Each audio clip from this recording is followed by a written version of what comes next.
And today he begins with an overview of the foundations of aging research, helping us understand the fundamental principles that underlie all of modern neuroscience. So please join me in welcoming Dr. Suresh Rattan.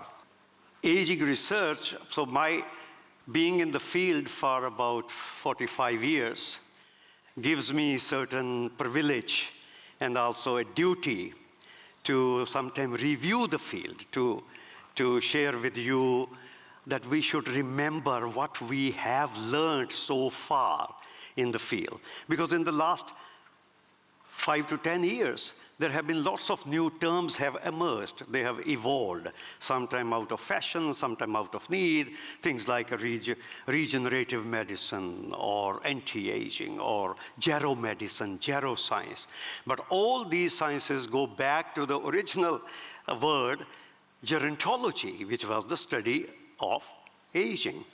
Yeah? So if you study aging at sociological level, we used to call it social gerontology, as psychogerontology, and if we are studying biology of aging, it was called biogerontology. But now there is this tsunami of new words and tsunami of activities, which is fascinating. They are fantastic. That brings in the next generation of scientists who are so enthusiastic and future-looking that sometimes people like us feel the need to remind you that where this field has come from. That's why the title given Foundations of Aging Research or Foundations of Biogerontology. Because we want to do something about aging. We want to make real practical interventions. That's very important, and I'm a great supporter of that. But at the same time, I'm cautious about that we should not end up making castles in the air. So we need to understand the foundations.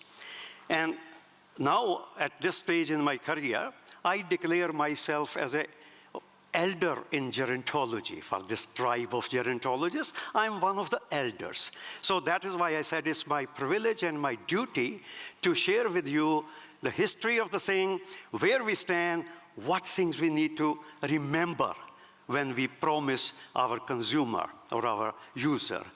There is a lot of interest from investors, so the givers, takers, scientists, we are all involved. So far, in the last about 60 years, the phenotype that when we talk about aging, that what is happening when we age or when any other animal ages, because all animals age. So this description has been given from the individual level, population level, then within the individual organs, cells, tissues, all the way to basic metabolism. I have just highlighted some examples because sometimes those are the hot areas where different scientists work on, and every scientist has his favorite area, and he would like to convince you that if I can help you to increase your telomere length, you are going to become young again and live forever. But the other one will say, no, I will tell you how to play with DNA methylation. But we know a lot. It's a huge amount of information and knowledge available. So basically, what have we learned? First of all, when we use the term aging and old age, that is that phase of life after, a new term here, after essential lifespan. That phase of life is a continuous process, but one of the phases. After essential lifespan, what does that mean? Essential lifespan is the time which needed in nature through evolutionary processes so that an organism can be born, grow up, and fulfill its purpose of life biologically, which is continuation of generations. So there you need certain time. I will need water in between, so I better keep it nearby. So that time, for a species, we call it essential lifespan, like Drosophila, needs about 7 days to do all these things. But in the laboratory, when I do experiments on Drosophila, it can live 1 month, 2 months, 3 months. Rats have essential lifespan of about 1 year. But in the laboratory, it lives 3 years. So essential lifespan of our species, Homo sapiens, from evolutionary theory's point of view, Not a very good news, but a fantastic news from evolution is around 45 years. So as a species, evolution needs us for about 45 years. And this is what has been happening so far in history. So evolution has worked hard to make survival mechanisms. That mechanisms are at the basic level of the metabolism, where we have understood everything in genome, epigenome. All these things are very well known in science. But then very important aspect for survival is maintenance and repair mechanisms, right from DNA damage repair. Yesterday you heard about that, all the way to immune system and our mental resilience. These are survival mechanisms, and evolution has worked a lot on these mechanisms, because in nature the problem has been how to live long enough to reproduce, to continue. Old age has never been a problem in nature for any animal. Old age is a modern phenomenon. So evolution has created mechanisms, and altogether we call those mechanisms as longevity assurance genes. There are hundreds of genes. We have identified hundreds of them. There will be more allowed, and they determine how long in nature Drosophila should live, or how long Homo sapiens should live. And that's a very, very important part. Evolution has worked on living mechanisms. Longevity assurance processes are also the basis of health. And that is where we use the term sometimes is homeostasis and all that, but actually the life processes are very dynamic. So the term for that is homeodynamics. So then I call homeodynamic space as my ability to live, my survival ability, which WHO has introduced the new term intrinsic capacity. Yeah? But it's basically the same, that every child is born with a certain homeodynamic space, ability to live. There is a danger zone. Things can go wrong early on, but after growth and development, we reach the mature phase where we are able to fulfill our purpose of life in biological terms. We can talk about purpose of life in sociological terms separately. And that growth maturation creates homeodynamic space, this green area. And the three important things of survival are stress response. How do we handle stress from outside and inside? The life is very, very, very, very hard. Every time I breathe, it's the most dangerous thing I do by taking in oxygen, creating oxidative stress. But the systems are there. That's what makes biochemistry move. The second part is damage control. Yesterday, again, you heard so many damage repair systems, especially about DNA repair. Things are happening all the time, but we have systems to protect against those things. And third is constant remodeling, because this is dynamic, so all the time things are changing. There is no homeostasis in biology. Please remember that, although we use the word out of habit. There is homeostasis means same stage. No biological system is at same stage continuously. It's a homeodynamic. It's the same but dynamic. Moving on. So aging will be dealing with, this is the living processes. This is what works, and we live. And the fact is, we don't live forever, and we are not going to live forever. And before we die, a lot of other things might happen. So one way to look at this question of aging from scientific point of view is aging is the shrinkage of the homeodynamic space. My ability to tolerate and adapt to stress, my ability to control damage or remove damage, my ability to constantly remodel, to make my new immune system, the bones, that is shrinking. That's why that painting, which you saw in the first one I mentioned, is divided. The first part is growth, development, maturation, reproduction. That's essential lifespan. Second part, aging, which is primarily downhill path, is aging and old age. The red zone becomes bigger, and chances of one or more diseases increases. Yeah? All diseases of modern times in developed societies are diseases of old age, and aging is the cause of, and we call it shrinkage of the homeodynamic space. So why that happens? When evolution has made such fantastic things to keep me alive, why don't they work forever? Yeah. It will be very easy to keep things working forever. It's more difficult to make things alive. To start from a single cell and make a baby. That's much, much more complicated thing in biology than to keep that baby or a person alive forever. But the fact is, nothing in nature lives forever as an individual level. So what is the ultimate cause of aging? Ultimate cause of aging is biological systems and everything else in our universe and other universes. There is nothing perfect. There is no such thing as perfect at any stage of understanding. If you believe in change, that is the first proof that things are imperfect. Perfect things don't change or they don't need to change. If life processes were perfect, we won't be here. The very first life, which started whatever time and whatever way, will be so perfect, there is no evolution. Evolution depends upon imperfections, in mutations and all that. This is the same story about the aging and final death, because systems are imperfect. Sooner or later, things are going to go wrong. Quantum physics tells us 100% accuracy, 100% of the time is impossibility. Laws of entropy tell us things cannot be, it's a natural disorder, is the law of physics. Yeah? So we have to learn this fact, first of all. Things are imperfect. Evolution has tried its best for different species, different essential lifespan, for us about 45.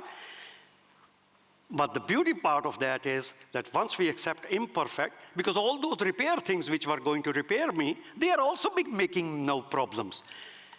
The good thing is evolution has not made any gerontogenes.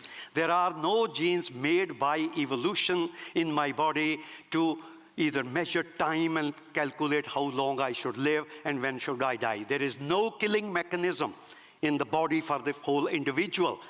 There are no genes. Actually, if there were, life will be easy. Then at least in theory, I can get rid of the gene and live forever. There are no real gerontogenes with a purpose to kill me. And that's a very, very important understanding. Then we talk about what is aging.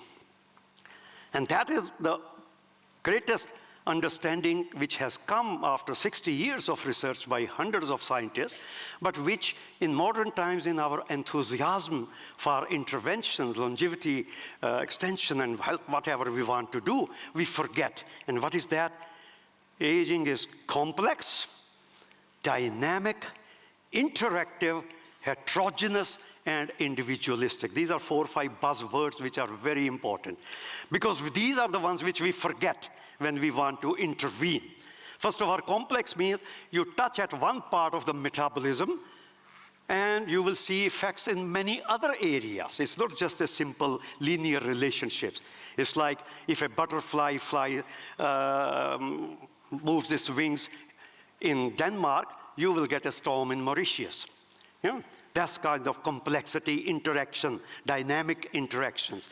And this part of heterogeneity, that is perhaps the most important aspect of aging and old age. Aging is very individualistic. No two people become old in the same way. No two parts in my body become old at the same speed and in the same way.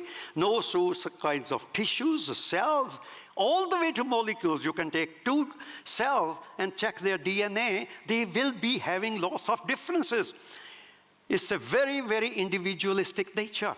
This is perhaps the most important point we must always remember, and that's the biggest challenge. Because if I come with some, even as a scientist, with a pill that if you take that, it's going to make your whole body young and every part of the body will function well, and not only you, it will also work on your friends and family. I'm just after your money, because that is not going to be possible. And we should not give that kind of message to society also, that there are these magic pills which will work. It is a huge challenge, which we must remember when we create interventions which are absolutely needed. So, what is happening so far? All that thing which we study from top to bottom takes 60 years. Now, there is a wave of trying to find compounds and interventions, some stimulators, some inhibitors, some stabilizers, Every category, one thing at a one target usually. Yeah, sometimes people are combining target, but so far it's one. I want mTOR to be inhibited. I want telomere. I want methylation. I want glycation. These are all things do lots of work, but from going from bottom to top, it's almost always absolute failure. There are not many examples where anything can be shown to work, start working from that level and end up showing aging the way we understand it, in terms of functionality, in terms of resilience, in terms of robustness, in terms of health. But that is where most of the science at the moment is. And the database for so-called geroprotectors, that's the database kept by my friend João Pedro in Birmingham. There are 259 compounds under geroprotector title with thousands of papers available. So by this time, we should be able to find 5, 10, 20, or all 259 together, and problem is solved. No. No scientist will ever stick his neck out and say, this is the compound, I tell you, take it, and it will be doing it. Even those who believe in their own compounds very strongly, rapamycin, metformin, GLP, nobody will stretch their neck to say it publicly. We sometimes say it in the media, just for some other reasons. So there is a lot of things are there. But we are using that approach from bottom to up, and it's not working because we don't live with single compounds. Life is much more complex. So last year, I published a paper, 7 knowledge gaps in biogerontology. What do we still need to know? Why can't we do things? I have been in the field for 50 years, and we still don't have anything where I can stand by and say, this is the way. So based on that, then other people got interested, and we had a great brainstorming 3-day meeting where the second paper was published only 2 weeks ago or 1 week ago, Open Problems in Aging. So this is where scientists have listed about 100 questions. What are our challenges? How do we meet it? And what are the most important challenges? First of all this heterogeneity. How does that happen? Why different parts of my body age at different speeds with different consequences? We need to understand that. Second part is how to decide what happens with aging is harmful, because a lot of things happen which are useful also for the survival, like reduction of hormone system is supposed to be good for survival in the aging period. So what are harmful, what are neutral, what are useful changes where which we need to be intervening? Then how to identify? If we have measured something which is going from 1 to 5, how to identify and seek the relevance, how much to intervene. So I can see my clock is running fast, so I will now run fast. So basically, how do we keep our health? I don't like to use the word pillars of health because pillars don't interact with each other. I use this nurturing hand metaphor. There are 3 basic nurturing things which keep me alive and healthy. Remember, aging and death is basically a question of loss of health. There is nothing which is causing aging. This is not an enemy approach. There is no disease to be treated. Individual diseases are there, but aging is not a disease in my understanding. So the first part is nutrition, food, and diet. This is one of the most important nurturing hand. I don't have time to discuss why there are 3 words for that. What's the difference between nutrition, food, and diet? Second part is physical and mental activity. That's the nurturing which keeps me healthy and happy and alive. Third is emotional and social fulfillment, especially in our species. That's very, and these 3 things act together with each other. You cannot isolate one part and forget the other part. Yeah, that you give me best quality food, but at the same time I have a horrible physical way of living or my social life.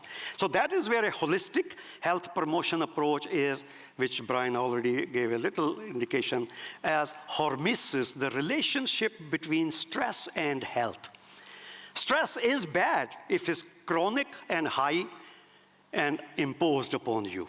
But everything in nature and biochemistry and chemistry, pharmacology is biphasic. At low levels, things can have very beneficial effects before being deleterious and dangerous. This is the phenomenon hormesis, which is also known by many other words, but now we call it hormesis, biphasic dose response. Must remember, everything in life, from biology, biochemistry, to sociology, to psychology, works in biphasic response. There are certain doses which can have good effects. The same thing, I can kill myself from this water even, yeah, when that reaches some other side of the curve. So this is the quant. So the idea for drugs for health, so far medical system has survived drug against this problem, that problem, but now we want drugs which promote health. And Hormesis gives us a tool that repeatedly challenging the body with mild stress of choice helps us. And we all do that. The best example of that is physical exercise. What is physical exercise? Biochemically, it's the worst thing I can do to my body. When I do exercise, I produce billions of more free radicals. I produce acids. My cells are dying. But nobody in the world now doubts that physical exercise performs even better as compared to some medicines. And that not only improves the muscles I exercise, it improves my immune system, my cognition, my mood, my everything. That is what Hormesis is. It's not a single target approach. It will start the thing, but then you get beneficial effect all around if your body, if your homeodynamic space can make it. So now we call those conditions which cause hormesis as hormetin. Yeah, that's a word I coined a few years ago just to make sense, like vitamins was created 100 years ago. Physical hormetins, like physical exercise, radiation, sauna, cold weather thing. There are lots of data coming around. Mental hormetins, even meditation comes under that category. Most of the research is in nutritional aspect. A lot of things in nutrition which are recommended to us, they are actually hormetins.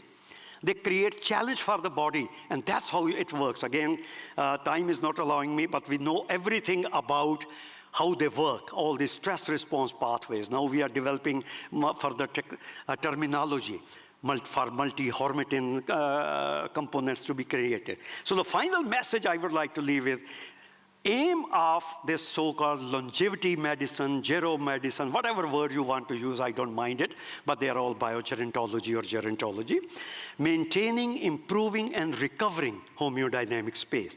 And that can be done using Hormesis as a both philosophic tool and a practical biomedical tool to keep us healthier for as long as our systems keep on working. I cannot promise immortality or very long lives, but I can promise Hormesis can help me to improve health.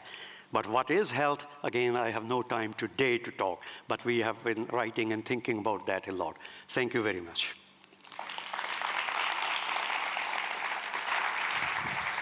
Thank you, Suresh. That's fantastic. What a great way to get us started. We have some questions that came in, and so we'll take those now. Yeah, I guess saved even extra time. I didn't reach your panic button. That's okay. Yeah, we haven't panicked yet. Yeah. This is fantastic. Yeah, that's why I need to have well, actually, one question for me is, when you talk about Hormesis, are there things that we can do as people right now, today, to maybe introduce some of the benefits of Hormesis into our life today? Well, as I gave you the example, everybody's promoting physical exercise all the time. That's the most terrible thing to do. And we get so many benefits. Same thing is happening. All these polyphenols, flavonoids, spices, they are all nutritional hormetins. Spices is a great example. Plants produce them as poisons. These are the defense mechanisms of the plants. Plants are there not to be eaten by us. Plants want to also live. So they produce very, very toxic things. But our species has learned how to use some of those toxic things, either by cooking or preparation. But the thing is, we don't use them one at a time. They are part of our food. And that's where actually the concept of nutrition, food, and diet becomes very important. Yes. Fasting. Yeah? Yep. Fasting is also a hormetin. It's a stress. The body says, oh dear, I'm not having food. And it tries to increase its autophagic responses, and it cleans up the system.